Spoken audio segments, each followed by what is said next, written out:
Welcome to the next installment of Dr. Plotzker's Mind.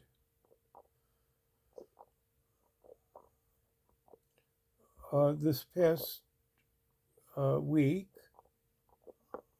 I toured the Everglades. It was actually a self-tour. I'm a sucker for the national parks. I think they're the best investment that a bipartisan America has made. Nobody opposes having them. They are now in every state, with my state getting the last and dinkiest of them.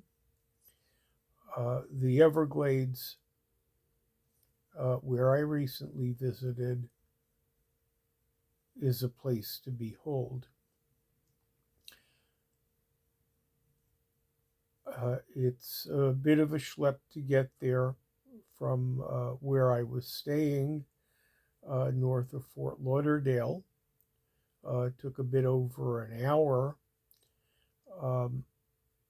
It's a bit south of Miami. In fact, the state prison was at the entrance to the town of Homestead, which is the mailing address of the Everglades. Rather than be a part of Miami, Homestead looked like an independent town with its own stores and little neighborhoods. The highways stopped and you drove through partly residential, partly commercial, partly agricultural streets. Using a GPS, getting to the Everglades was rather simple. There was a visitor center named after a gentleman named Coe, who I guess was either a founder or a longstanding superintendent. The visitor center seemed very scanty, less elaborate than most of the other parks I visited, including parks that were less of a destination than the Everglades are. But be that as it may, the attendant there was very helpful to us.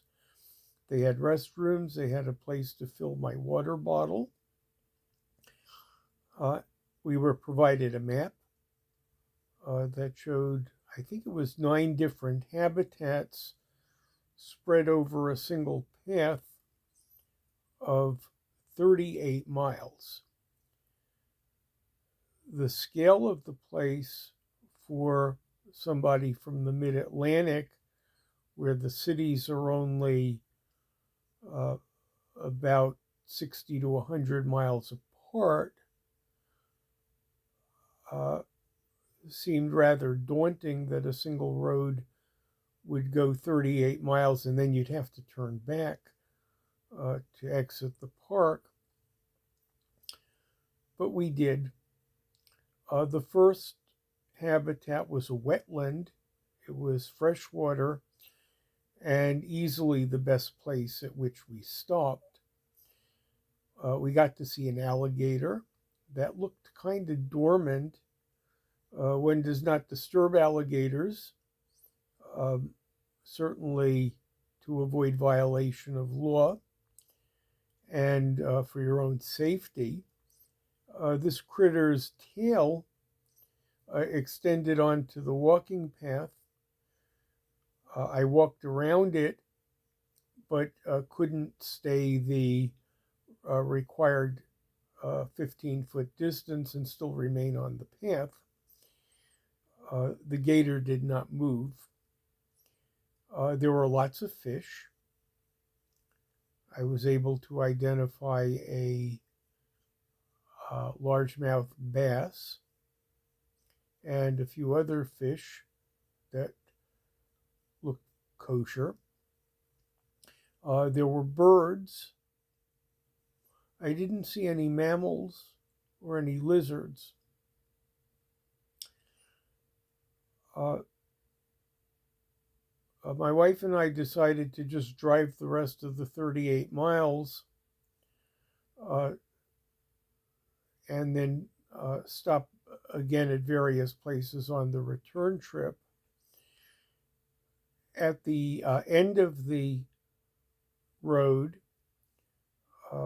was the saltwater habitat, notable primarily for manatees.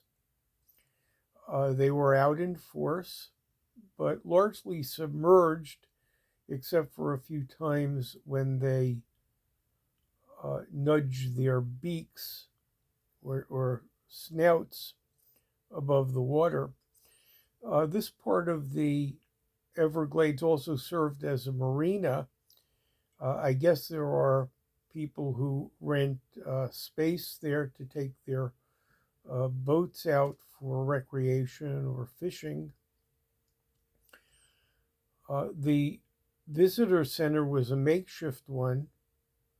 Apparently, the main visitor center had been condemned and will take a time to be rebuilt.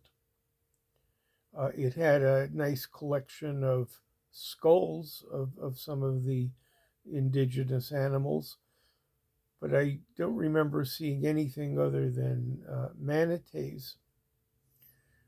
On the way back, we stopped at a couple of more habitats, notable mostly for the plants.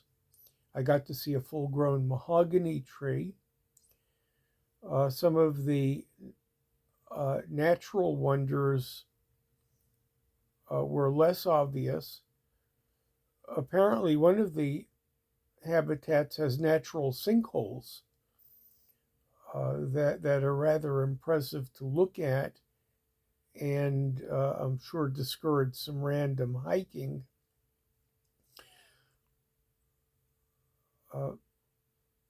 But no new animals. A few birds, some of them loud, but no mammals or even insects that I encountered. So onward back to the visitor center, where they had the facilities, and then exit the park and return to our hotel. The national parks are well chosen. You go to see nature, but you also encounter people. There were some school groups. There was a guided tour with what appeared to be Japanese people. At all the national parks that I visited, particularly those out west, tour buses of visiting Europeans and Asians were a prominent feature. Members of American minority groups seem to be underrepresented in the Everglades, and to the best of my recollection, all the other national parks that I have been to. I don't know when the next national park visit is going to be or which one. I have a lifetime pass that I purchased at Grand Teton when I became eligible at age 62. It only cost $10 at the time.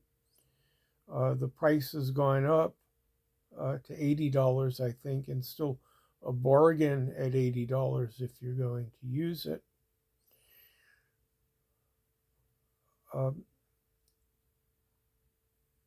Thanks so much for joining me for this edition of Dr. Plotzker's Mind.